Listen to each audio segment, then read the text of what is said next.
Little Pony, My Little Pony. Oh, Hasbro is wrecked. So, when was the last time you watched My Little Pony? Okay, let's be honest here, I never watched Discovery Family as a kid. And you know why? Because it was a cable network. I was always a public broadcasting service kid. If you want to know more about how cable networks work, I highly recommend these videos from this beautiful gentleman. So anyway, Discovery Family. It is a network owned by Cartoon Network and Hasbro, mainly airing both shows owned by either Cartoon Network or Hasbro. They, also like Cubo, acquired old shows that were left behind by networks that aired them long ago, but when compared to Cubo, there were more well-known properties in Discovery's lineup like G.I. Joe, Care Bears, Transformers, and Pac-Man. Cartoon Network joins in with Looney Tunes, Lucas the Spider, and Steven Universe. Even PBS Kids joins in with Sesame Street and the Magic School Bus, but despite living longer than Cubo, it's on the verge of death. Yes, grab your candles, it's time to say goodbye to Pinkie Pie. Despite having more well-known shows, Discovery Family struggles in its ratings when compared to its competitors. Again, you must buy DirecTV's Ultimate Edition to get Discovery Family. When you finally get Discovery Family, you'll find a lackluster set of shows that make you question your purchasing decisions. Even ignoring the quality of said shows, the biggest crime Discovery Family fails in terms of its status as a children's network is the company itself.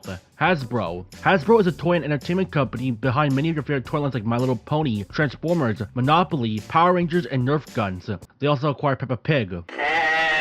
Legs. Even when I got access to pirating, I'm still mainly skipped the Hasbro Discovery lineup because none of that interested me. I don't know shit about Transformers or G.I. Joe. All I played for Transformers was their crossover with Angry Birds. I did watch Transformers Rise of the Beast and Transformers 1 though, and I can still say that without a shadow of a doubt, I am still not a Transformers fan. Transformers is not my niche. I'm gonna be heading back to playing Wizard 101, which is my niche. I know less about G.I. Joe except for that one movie that no one watched, and I prefer watching an M. Night Shyamalan film over it. As for My Little Pony and Power Rangers, I only watched the Power Ranger special on Netflix mainly to pay tribute to Jason David Frank, rest in peace Ranger, and that 2017 movie that surprisingly kicked ass. Why did this movie fail? There's so much teen drama that makes the original Crazy Super Sentai blush. Is it perfect?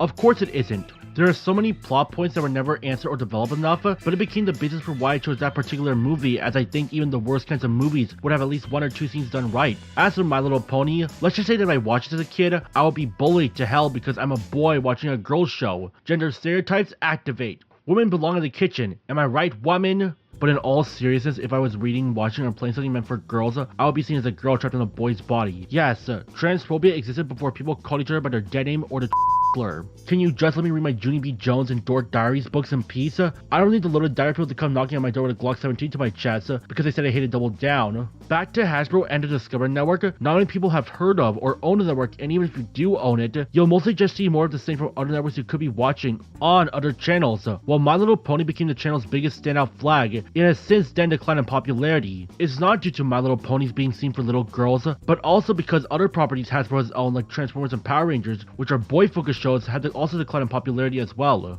And there's only one company to blame: itself. Competition is one thing, but trying to get people to buy your products became Hasbro's biggest fall guy. Lego is still living it with their Lego sets, while Mattel is making it big with Hot Wheels and Barbie with their movies and video game tie-ins. But when Hasbro tried to enter the video game and movie market, they end up with apathy from their fan base.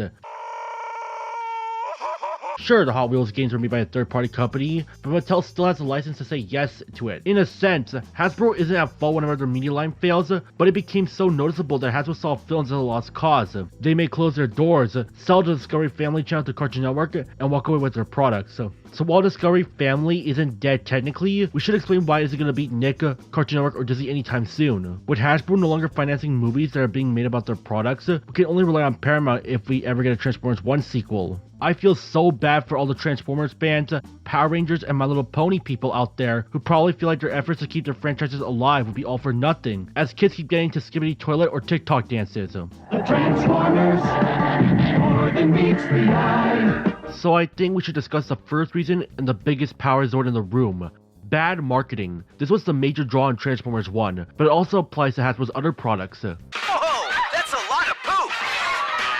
If you don't happen to be a fan of Hasbro, how will you draw me in if all I see you is a toy company made for children? Transformers 1, despite it being a box office failure, was able to recoup some money because of Transformers and because of positive word of mouth. If not for the fact that the trailers implied that the Quintessons were the main villain instead of Sentinel Prime. First impressions matter a lot. How do we know Sonic? He runs. How do we know Mario? He jumps. How do we know James Sunderland? His opening scene at the mirror of Silent Hill 2. But people call the trailers absolute garbage while I see it as okay, but not really my cup of tea. But you know what draws everyone in? The tone. Everyone saw Transformers 1's trailer as too lighthearted and kid-friendly. If you had no knowledge of the lore behind Optimus Prime and Megatron's rivalry, you would think that the major draw of the trailer is that aliens arrive on the planet of robots and we must stop them. Now, this is not comparable as this is an R-rated film, but compare this to the trailer for 28 years later. 28 years later sets up the setting as taking place in the future since the rage virus decimated Great Britain. You see survivors holding up a community and 2 of them leaving the community on a mission. They never explain what the mission is, and you're left with what wonders go on beyond the gate. It's enough to pull you in, and thanks to the remixing of Boots, it adds to the pudding. I'm a sucker for remix music in trailers, and even the worst films that have remix music would have some decency to it. Transformers 1 suffered the least, because of positive word of mouth. I can't say the same for the other franchises Hasbro has owned, however. You know that ending scene in Transformers Rise of the Beast where Noah gets an offer to join G.I. Joe? Well, I know Transformers, I saw less of G.I. Joe. It was to the point where I never heard of the franchise. Describe Transformers in one sentence to a person who has never seen the franchise. Robots who can transform into vehicles. Now describe G.I. Joe with the same sentence. An anti-terrorist unit battles terrorists. Yeah, to some people it may come up as a Tom Clancy knockoff. I mean, how are you going to show that your toyline has ninjas, a character named Snowjob? I'm gonna let that sink in for a moment. And this guy who looks like a poor man's Moon Knight to a regular audience, who are probably used to your action thrillers about a one-man army against a conspiracy that could lead to World War III. Actually, that does sound innovative of itself. But outside of comic books, a recent video game tie-in that copies Shredder's Revenge, and a YA novel series that says, hey, let's make them teenagers because Life is Strange is popular, there hasn't been an animated series or movie that made them a powerhouse in today's time. Yes, movies and animated series were made of G.I. Joe, which isn't the 80s cartoon, but they failed to catch the success of the Transformers films, leading to them ultimately crossing over with the franchise just to keep it alive. They may have niche appeal, but because the films were critical failures and the third was a commercial flop, G.I. Joe Mania will never be as popular as when it was in the 80s. Maybe that crossover with Transformers will be so amazing that the people will want to rediscover the once patriotic world of G.I. Joe. To any normal audience, including myself, you will see Snake Eyes as some wuxia film, because martial arts and swordplay. We had Kung Fu Panda, now we have whatever the hell this is. Now can we go?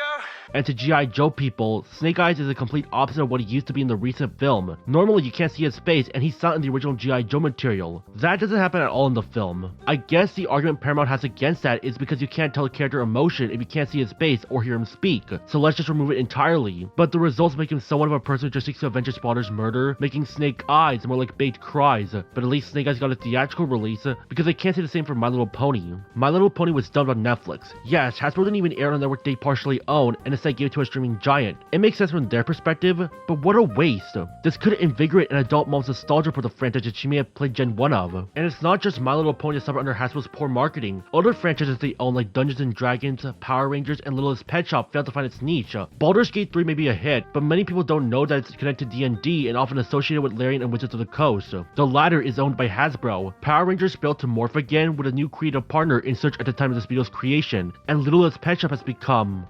wait, what was it again? And even other properties Hasbro owns either have the toyline you never heard of, or had a concept so awful that makes cocaine found in Coca-Cola sound like a wet dream. Yes, there was cocaine found in Coca-Cola, and you never knew about this. Miss Monopoly has women earn more than men. I sure hope that turns out well. Hasbro created a game that no other game maker has ever done before.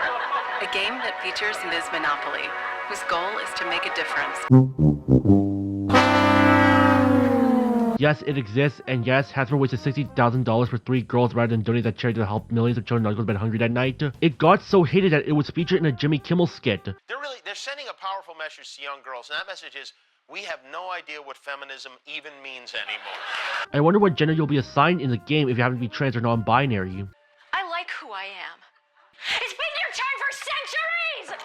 I'm done apologizing. By Parker Sisters. Speaking of LGBT Monopoly, there was Gay Monopoly. I'm not making this up. This was real, and it played all the gay stereotypes straight. This was not made by the Parker Brothers, the minds behind Monopoly, but I'm including it here because it was funny. And besides, the Parker Brothers sued the creators, the Parker Sisters.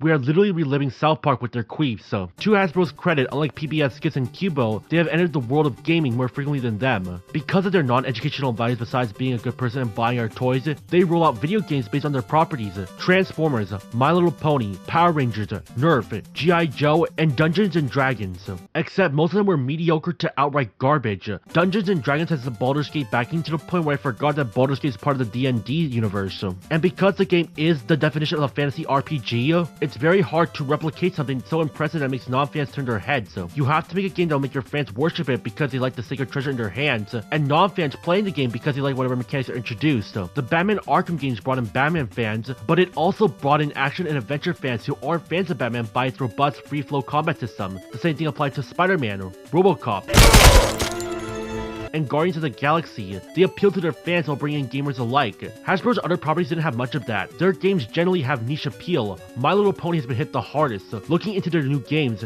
they are mini-game collections with little deviation. It's collect, collect, collect. And before you type into the comments saying that My Little Pony is not a hyper-violent franchise compared to Power Rangers or Transformers, what's stopping Hasbro from making a platform with their characters? Plus, there's stuff in the new MLP game, so don't say that adult theme modes and games cannot exist for children because there will. Now, Transformers and Power Rangers fans are jumping in their seats right now because game developers have more to work with when it comes to their franchises. They're full of action and adventure, a wet dream for most gamers, but yet most gamers weren't interested in a Power Rangers or Transformers action and adventure game. Back in the early 2000s, when there was a video game adaptation of everything, the last action and adventure game based on Power Rangers for home console was Super Legends. Imagine how much of a failure you would hate for yourself if you sold yourself to gameplay as basic as this. 20 playable Power Rangers from multiple seasons.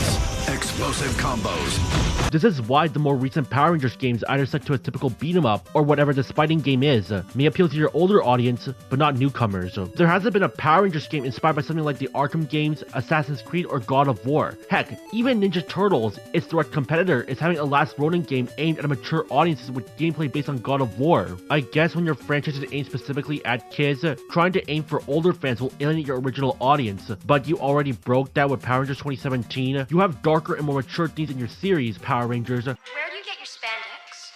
That is not spandex! You have the comics that older fans are gonna read because they grew up watching the series, and that would have more mature themes. So what's stopping you from hiring skilled developers for a Power Rangers game with God of War-like gameplay? You don't even need to make it bloody. Just have the Rangers fight putties or whatever goons and knock them out like they would do in every series. I don't know how you can make a good Transformers game, but they are still being made to this day. And I'm sorry, Transformers fan, but this gameplay looks poor for a Transformers game. It's been 10 years since we got a Transformers game that was pretty decent, and we can't get them anymore.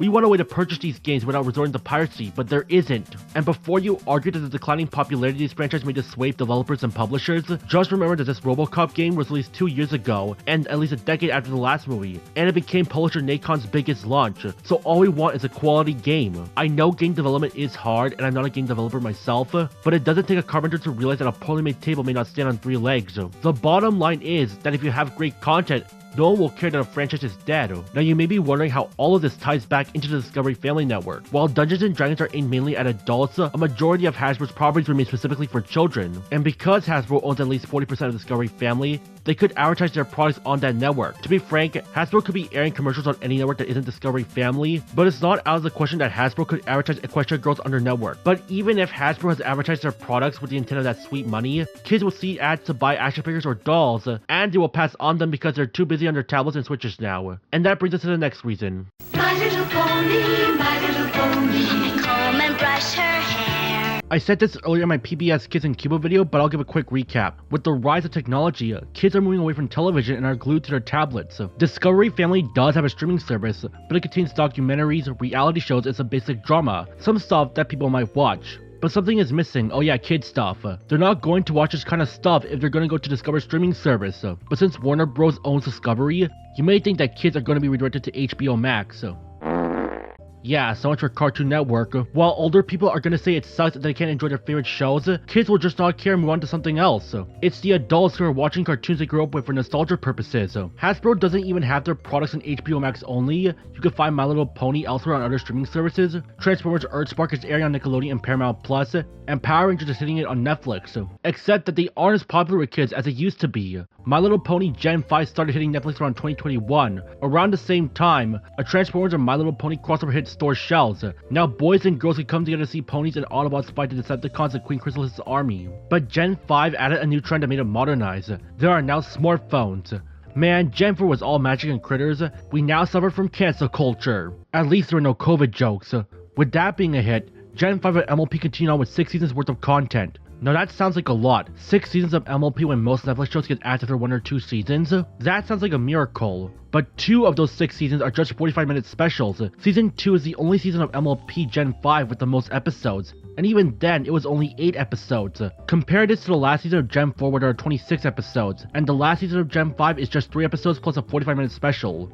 Now what happened? It wasn't pulling enough ratings for Hasbro to continue the story despite it ending on a cliffhanger. While you can't commend MLP Gen 5 for having 6 seasons of content, the time frame of this airing was about a year and a half, and all of this combined felt more like one singular season rather than 6 separate seasons. So yes, I'm willing to believe that they made one season, but split that into multiple parts to give the illusion that it has more than one season. Also, cliffhanger ending. You gotta love those. And this just comes when they start to introduce new races that were not in Gen 4 at first, so you must say goodbye to this cat girl. Power Rangers morphed into Netflix with Beast Morphers after Hasbro said shut up and take my money to Sabat in purchasing Power Rangers. Why didn't you air Power Rangers on Discovery Family, Hasbro? You have MLP Gen 4 airing reruns on your network, but not MLP Gen 5 or Power Rangers, which you recently bought with the franchise, meaning that you now have the rights. In all fairness, the channel is a joint venture between Cartoon Network and Hasbro, so you have to have room for Steven Universe and Summer Camp Island reruns, but at least the new products from Hasbro have seen the light of day, and because Netflix is popular thanks to Stranger Things, there's no doubt that Power Rangers will become a hit like MLP Gen 5. Beast Morphers hit the scene in 2019. It was nice to see new Rangers with even an 8-year-old boy joining the Rangers. Nothing went wrong for that season, so what happened? Aside from some costumes being torn, everything went smoothly for Commander Shaw.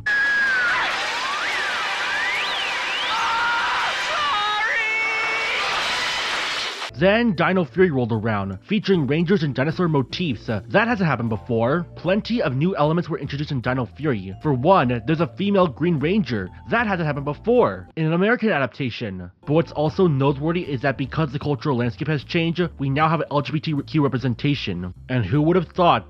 The Green Ranger is the gay character. She hooks up with this girl, and you may think she's not important, but she is important later. That hasn't happened before. Oh, shut up! As for the season itself, it's not terrible. There is plenty of material I liked, but it must have been so popular that Hasbro said, hey, let's make a 3rd season of this. The first since the original Power Rangers. The Queer Ranger's lover gets to morph as well. The costumes were made in America rather than imported from Japan, and a full official female Red Ranger. What could go wrong? Hasbro.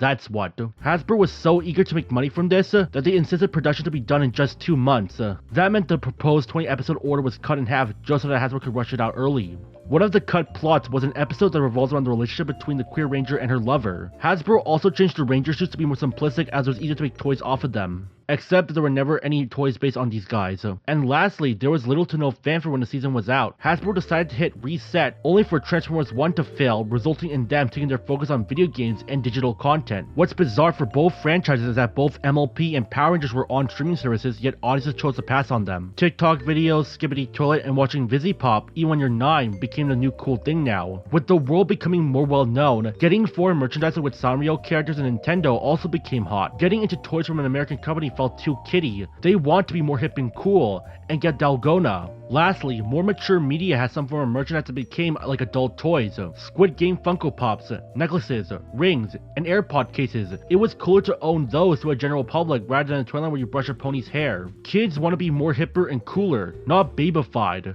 Hasbro shows are not the only ones that suffered this. Have you ever seen a show and your first thought was, this was obviously made to sell toys? Even the 80s had this. If your cartoon was no Teenage Mutant Ninja Turtles or Transformers, it ends up in a well of obscurity that your parents might only know about. Many 80s cartoons look very similar, and kids were not interested. They have Ninja Turtles and Transformers right there. It's going to be tough letting that go. Even if the cartoon was based on a film like Rambo or RoboCop, kids were not interested, and I don't think the parents would enjoy this either. Yes, parents were overprotected back then, just as it is now.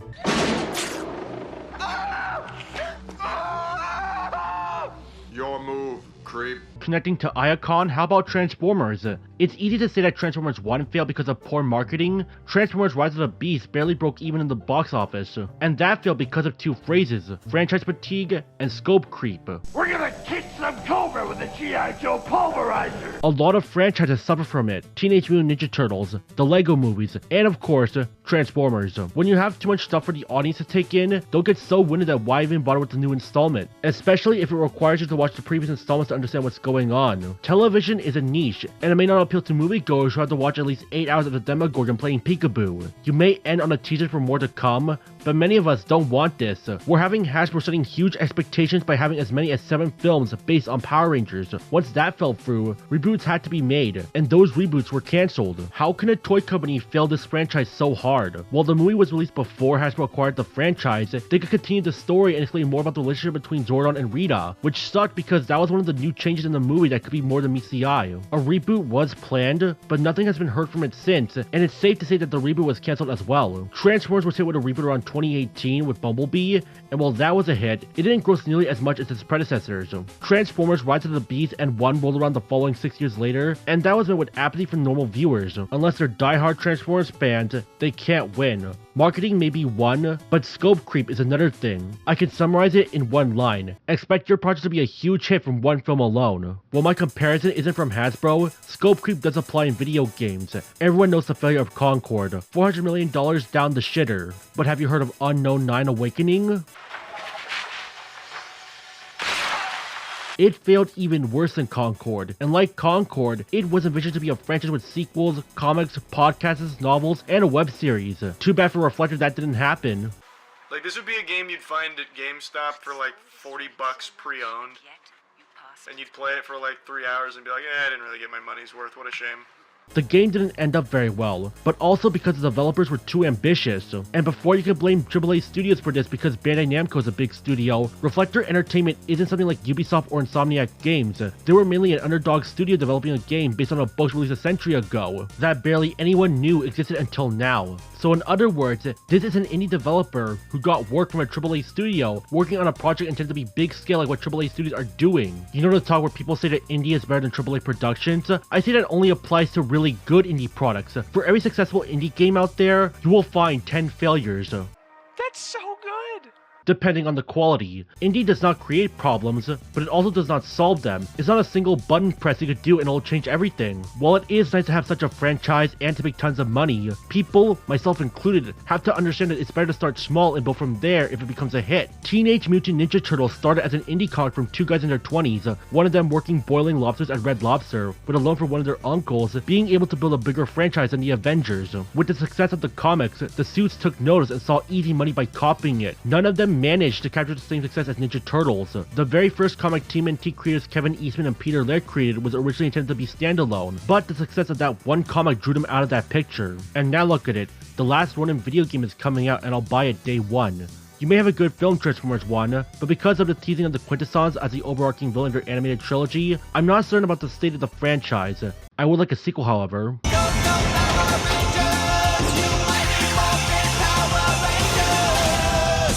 Remember when I said that you must get the Ultimate Edition of DirecTV packaging to get Universal Kids in my Cubo video? And 2, it's a cable network, meaning that you have to pay a bundle to get access to it. The same thing applies to Discovery Family. You need the Ultimate Edition to get Discovery Family on DirecTV. And when you do get Discovery Family, you will find shows that you've already seen before on networks you could pay for less. So the problem isn't the Ultimate Edition viewers could get, but rather what the parents are paying for. You go to Disneyland. You expect all the themed rides to be classic Disney. And guess what? They are great rides to this day. Now you go to Disney California Adventure, but all of the rides are ones where you can go on Santa Monica Pier for a fraction of the cost. That's why California Adventure at Disneyland wasn't as successful when it was first launched. This forced Disney to deem their rides at California Adventures to attract Disney adults.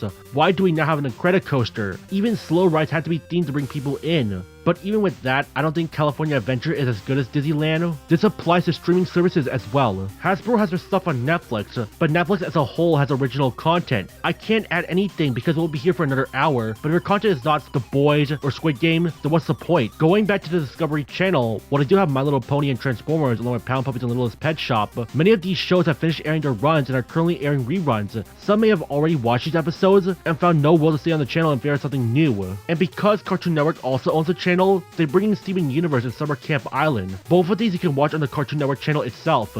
I mean, you could pirate them, but back then you could watch both shows legally on Cartoon Network and HBO Max. So what was the point of getting Discovery Family? There isn't. It's clear that they're relying on the old to keep their hardcore fans happy, and while the quality of their products ranges from amazing to outright mediocrity, Hasbro itself became Discovery Family's worst nightmare. What should Hasbro do now? Whoa! Hasbro's future does not look bright, and Discovery Family hasn't been active on Twitter since 2022. Their YouTube channel hasn't uploaded in 4 years, and their website is just a singular page that connects to Discovery's main website. To be fair, they're still uploading on Facebook and Instagram, but I never use those as much as, say, Twitter and Blue Sky. While their toy lines and digital media might carry on, Hasbro has to take some of these videos into consideration if they want to save their network. Now, you may be saying that I focus too much on Hasbro's end of Discovery Family and not on Cartoon Network's end, but we already have a plethora of Dev of Cartoon Network videos. But I feel like some of those could apply here as well. Cartoon Network wants to focus on one thing, its channel. Discovery Family is their second boomerang. Shows that have already aired their runs are being dropped on here. While Cartoon Network is dead set on reviving Regular Show, Gumball, and Adventure Time, Hasbro hasn't bringing shows they produce onto Discovery Family. It's not like the shows they produce are bad, it's just something special. Do you see the problem, Hasbro? She may seem like a goth girl loaded with catitude. Well, everyone's talking about the current state of Cartoon Network. No one talks about Hasbro as much, and the only fans that are coming back are the hardcore kind. Kids are not simply interested in toys for entertainment and are resorting to Skibbity Toilet, Ryan's World, and Linky Box videos. Something they should not be watching if they don't want to rot their brains more. There really isn't much to say here besides what I already said. There's a reason why I didn't talk about the content Discovery Family has rather than the channel itself, and the owners are the major problem when it comes to their status. Of course, Hasbro's going to be around because they're too big to fail, but they have to find ways to appeal to their audience or also be exposed to slop like this. Like Walmart, which you guys can actually get Lanky Box merch at. They have to expect huge winnings or also shoot themselves in the foot. Oh, did I say shoot themselves in the foot? I meant pull the pin of a grenade with their teeth while stuffing the grenade in their mouth. Boom. There are plenty of other controversies Hasbro has gotten themselves into that aren't related to their business decisions or Discovery Family, like hiring junior high students to work in factories in China. You can tell where this is headed. Long hours, abuse both verbal and perverted, unsafe working conditions. It was awful. It's more awful than how a 6-year-old girl filed a complaint to Hasbro about the lack of female characters in Guess Who. Or what about specific products being aimed only for a certain gender, not including Rey in Star Wars Monopoly, failure to pay royalties to the wife of the creator of the Game of Life, developing a troll zone with a special activated in its place where no one should touch that some interpret as child grooming. Yes, that happened, and you gotta wonder what Hasbro was thinking. Hasbro has failed Discovery Channel, and now it's on its deathbed. It's Hasbro's doing, the children's doing, and also ours. Kids do not buy cable networks.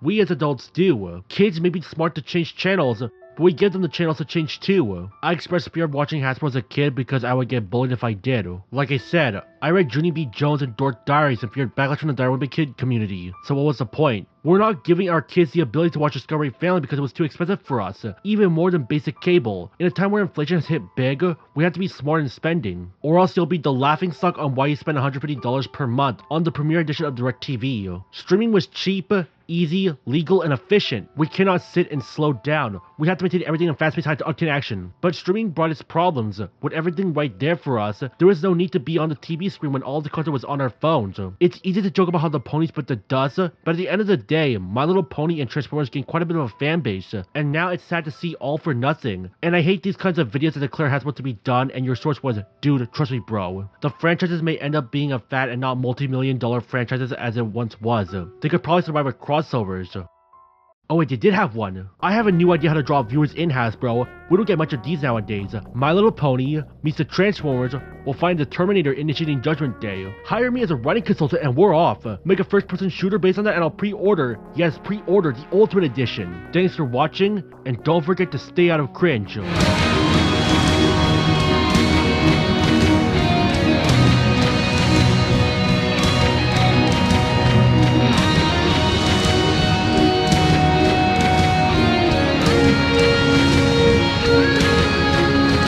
Whoa, that was the best video I've seen in my life.